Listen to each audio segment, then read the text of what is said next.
Oui, effectivement, beaucoup d'études ont cherché à mesurer l'impact de ces accords de libre-échange sur l'emploi aux États-Unis. Je pense notamment au cas de l'ALENA, où dès le début des années 90, il y avait beaucoup d'études qui essayaient d'évaluer l'impact potentiel. Euh, je pense, donc depuis 20 ans, on a régulièrement des études publiées sur la question. Sur la Chine, plus récemment, on a des travaux très intéressants d'économistes affiliés au MIT, David Autor, Dorn, qui évaluent l'impact de la Chine de manière assez négatif finalement. Il parle de 1 million de destruction d'emplois directs et puis 2,4 millions de manière indirecte, pour prendre le chiffre le plus élevé. Donc on observe, il me semble que c'est assez révélateur d'un changement chez les économistes, un passage assez optimiste, une vision assez optimiste du libre-échange à une vision beaucoup plus critique où on parle effectivement de ces effets d'ajustement.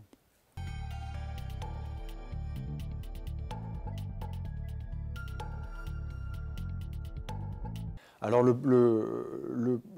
problème de la reconversion, effectivement, c'est une des questions clés, hein, depuis même les débats sur l'ALENA. Beaucoup de dispositifs ont été euh,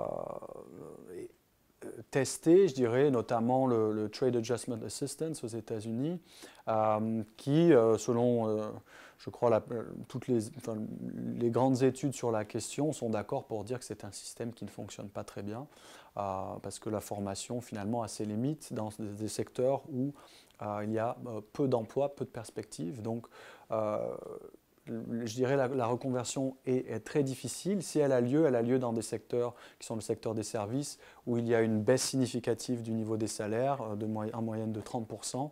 Et donc cela explique aussi le mécontentement de cette classe ouvrière aux États-Unis.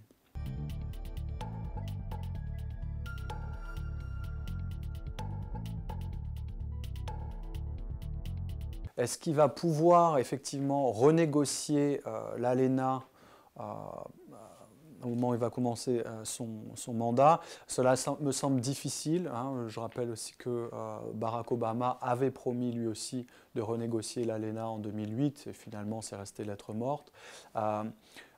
Dans les faits, finalement, l'ALENA n'a eu qu'un impact assez limité sur l'emploi aux États-Unis, soit neutre, mais par rapport à la taille de l'économie américaine, ça reste finalement assez marginal.